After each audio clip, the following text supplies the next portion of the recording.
Good morning, everyone, and it's really good to see you here, and thanks for taking time.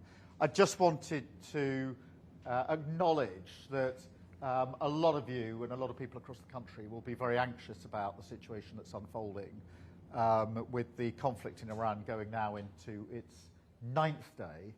And I know that people are watching that, they're concerned about that, and I wanted to reassure you about some of the measures that we're taking as a government. The first is the work we're doing with allies in the region, so the countries in particular that are under attack, many of the Gulf countries who obviously have played no part themselves in any attack on Iran are nonetheless being attacked. So as you would imagine, we're working very closely with them, helping with defensive capability. We've got fighter jets in there, and we've increased the capability there over the course of the last 9 days. Anti-drone devices, radar, and lots of other work that we're coordinating. And I've been speaking to all the leaders in the region, some of them a number of times over, to assess how they feel the situation is on the ground, what more we can do. These are allies, these are friends of our country we've been working with for many years. So that's what we're doing on that front. The second big issue is obviously we've got about 300,000 British nationals in the region. Some of them live there, have done for some time. Some of them are on holiday there. Some of them were just changing planes. And they're all very concerned about the situation they're in. And I know that friends and family in this country are very, very concerned because they want to know that their loved ones are safe. So we're working with commercial airlines, working with all the countries involved to make sure that, firstly, people register their presence. 300,000 are there in the region. 120-something thousand have registered their presence. That means we're in touch with them and we can help them, give them information and advice. And where they want to come home, make sure that with commercial airlines and charter airlines, we're providing the means for them to get back. Not always easy because the airspace is closed in some places for some of the time, depending on the threat levels. But we got 35,000 back so far, and we're working, as you'd expect, around the clock in relation to those operations. The third area I just wanted to address, because I think as we go into this sort of what feels like the second week of this conflict, a lot of people are going to begin to think, well, that's happening out in Iran and in the Gulf states, but I can sense it's going to affect me back here in the United Kingdom, particularly the economy. We've done a lot of work recently on the cost of living, which we know is the #1 issue for so many people across the country, and an anxiety about that. On the reassurance front, I think it is important just to remind ourselves that last time a conflict began to develop, which was 2022, in relation to Ukraine, the economy wasn't in a stable place, and inflation was 5% and rising. We've done a lot of work in the last 18 months to put some resilience in and make sure that we've got some headroom, which is basically some insurance within the economy, but also inflation is 3% and going down. So in that sense, there's more resilience. But the job of government is obviously to get ahead, to look around the corner, to work with others. And the Chancellor speaks to the Governor of the Bank of England on a daily basis. We're looking cross-departmental within government, assessing the risks, monitoring, and talking to our international partners as well about what more we can do together to reduce the likely impact on people here and businesses here, of course. But it is important to acknowledge that that work is needed because people will sense, you will sense, I think, that the longer this goes on, the more likely the potential for an impact on our economy, impact into the lives and households of everybody and every business. And our job is to get ahead of that, to look around the corner, assess the risk, monitor the risks, and work with others in relation to that.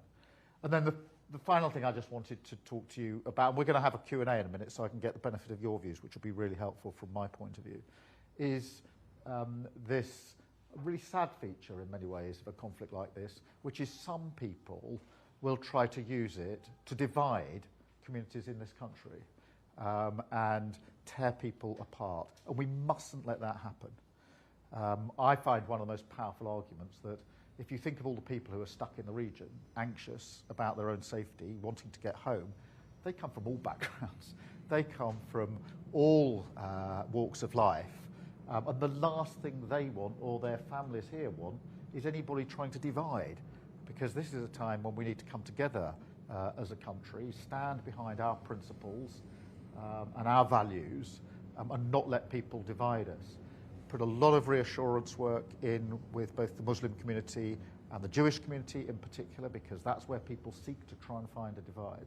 But we're also setting out our social cohesion plan today, which is a broader piece of work about how we bring people together as a country, make sure that we build on what we all care about, which is very much pride in our communities, pride in who we are as a country, pride, of course, in the places that we all come from. Everybody's got a pride about where they come from, and that real sense of making sure that we do integrate and we're one country standing together, particularly at a time like this, and that we bear down on extremism and division, because it's very important all the time to do that. It's particularly important at the moment.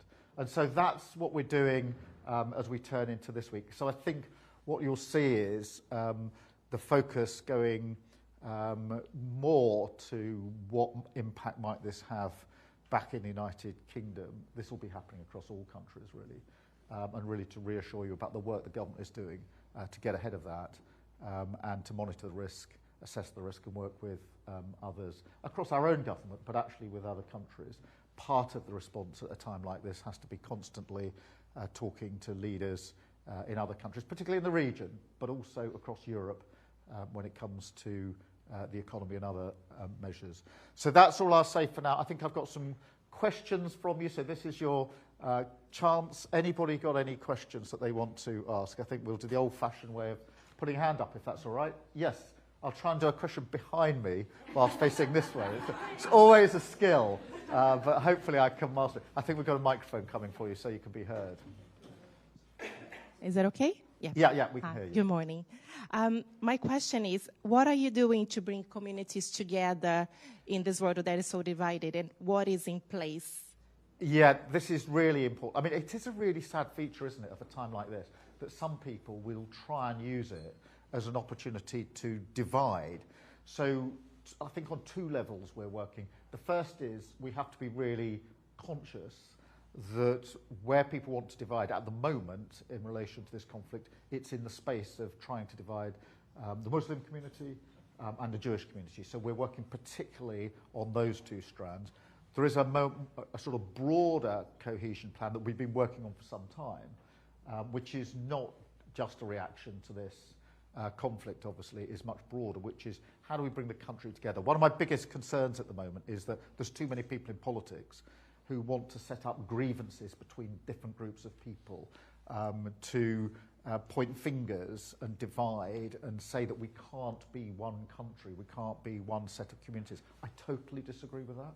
I think one of the great things about this country is we're a diverse country where we prove actually that different people can live alongside each other in a tolerant way with our values. And actually, that's more than just an observation on who we are as a country. It's what we are as a country. That is us.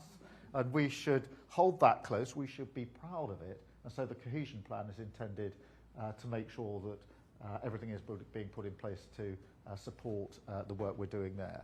Let us go to another question. Yes, please.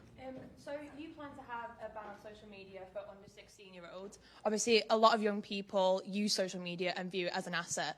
How do you plan to actually consult young people more into policy making if this is a huge disagreement between you and young people? Well, look, thank you for raising that. I see you've got My Life, My Say On, which is a great organisation that we've worked with for a long time. We're consulting on it, so no decisions have been made yet, and I want the voice of young people in that consultation. I'm very, very interested to hear. How do you see that practically being happened, though? Well, the consultation is just starting its course, so there are lots of ways you can get involved in that. I'll make sure my team give you all the details. But also, we need to set up discussion points.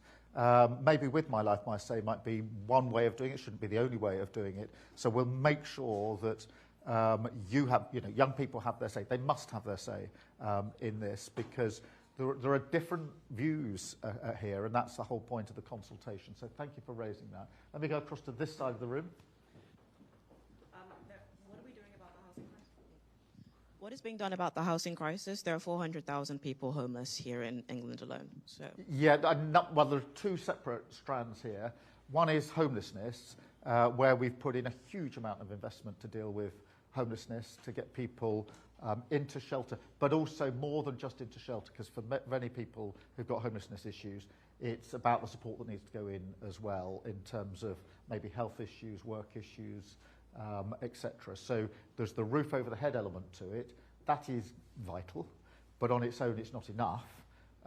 Then secondly, we need to take the pressure points off in relation to people being made homeless in the first place. One of the pressure points is no-fault evictions for renters, and so we're getting rid of that. This is where, until recently, people could be thrown out of their rented accommodation through no fault of their own, and then that puts a pressure on them and on local authorities, making sure that all the work we're doing on the cost of living is making sure people have more money in their pockets so they don't necessarily get into the difficulties in the first place. And so there's the preventative bit, but there's also, what do we do to support those who are homeless? There's a bigger picture here as well, which is we need to build more houses to make sure that everybody has a safe, secure place to grow up, whether that's somewhere they're able to buy and own of their own, or whether it's the rented sector.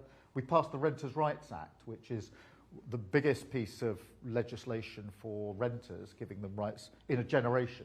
11 million people are in rented accommodation. We should never forget that. And they need better rights. So there's a lot of stuff we're doing in that space. And so one last question, and I'm going to go to the media, and then I'm going to come round to your tables so we can continue the discussion. Madam, if I may. I work with young people who are at risk here.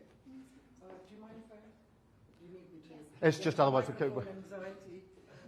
I work with young people who are at risk here. The thresholds are really high for them to be helped, both of violence against them or children with special needs. Can you do something to get them the help at the right time so that they can go on to have better outcomes than they do? It's vital that we do. All of the evidence is absolutely clear that you need to intervene early, because if you miss those opportunities, it can take a lifetime before you can turn it around. So putting more resource in. We've got a youth strategy which was put together with young people. I'm really pleased. We didn't do a youth strategy with politicians in Whitehall deciding what the youth strategy should be. We actually got young people in as a steering group and advice group to do it. And they said they need more resource, they need more support in the activities that they want to do, need more mental health provision in schools and support.